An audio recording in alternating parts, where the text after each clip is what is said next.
এই তোমরা কি জানো আমার জামাই আমার পোলাও রোস্ট খায় তো পুরো টাসকি খেয়ে গেছে। সে তো একটু পরপরই আমার প্রশংসা করতেছে, বলতেছে রোস্টটা মনে হয় তুমি মনোযোগ দিয়ে রান্না করছিলে, তাই না? আমি তো শুনে খুশিতে একবার ডগমগ হয়ে গেছি। আসলে আমি জীবনে প্রথমবার রোস্ট রান্না করলাম, তাও আবার ইউটিউবে টিউটোরিয়াল দেখে, কিন্তু আমার রান্নাটা এত পারফেক্ট, এত ইয়াম্মি হয়েছে যে তোমাদের সাথে শেয়ার না করে থাকতে পারলাম না। চলো তোমাদেরকে আমি দেখাই কীভাবে আমি রান্না করে ফেললাম। তো আমি প্রথমে এই যে রেডি মিক্স মশলা নিয়েছি, এটার মধ্যে টক দই দিয়ে এটাকে ভালো করে মিক্সড করে নিলাম। তো একটা সিক্রেট মশলা বানিয়ে নিয়েছিলাম, এগুলো তোমরা সবাই চেনো, এটা বলার কিছু নাই।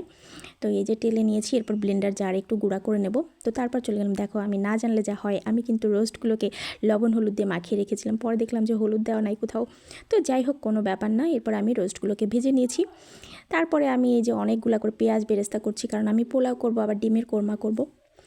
তো ভাজাভাজি হয়ে গেছে। আসলে এক্সাইটমেন্টের ঠেলায় আমি না ভিডিও করতে ভুলে যাচ্ছিলাম, মানে কি বলবো, এত এক্সাইটেড ছিলাম।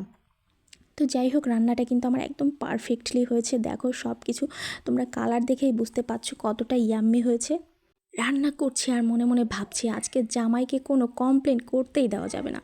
তো যাই হোক, জামাই কিন্তু কোনো কমপ্লেন করতে পারে নাই। দেখো আমার কষানো হয়ে গিয়েছে, এরপর আমি ঢেলে দিলাম দুধ। এখানে আমি গুঁড়া দুধ ব্যবহার করেছি। এরপর অনেকগুলো কাঁচামরিচ দিয়ে দিয়েছি। তো রান্না করতেছি আর মনে মনে হাসতেছি। হ্যাঁ, মানে এত আমি এক্সাইটেড ছিলাম, আমি মনে হয় জীবনে কোনোদিন কোনো রান্না নিয়ে এত এক্সাইটেড ছিলাম না। তো যাই হোক, রান্না কিন্তু খুবই সুন্দর হচ্ছে।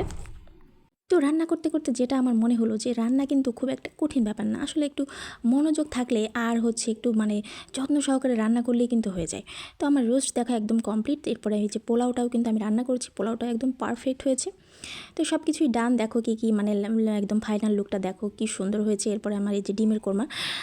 তো যাই হোক, সব কিছু রান্না কমপ্লিট। এবার আমরা খেতে চলে যাবো। Tata bye bye. কেমন হলো অবশ্যই জানি।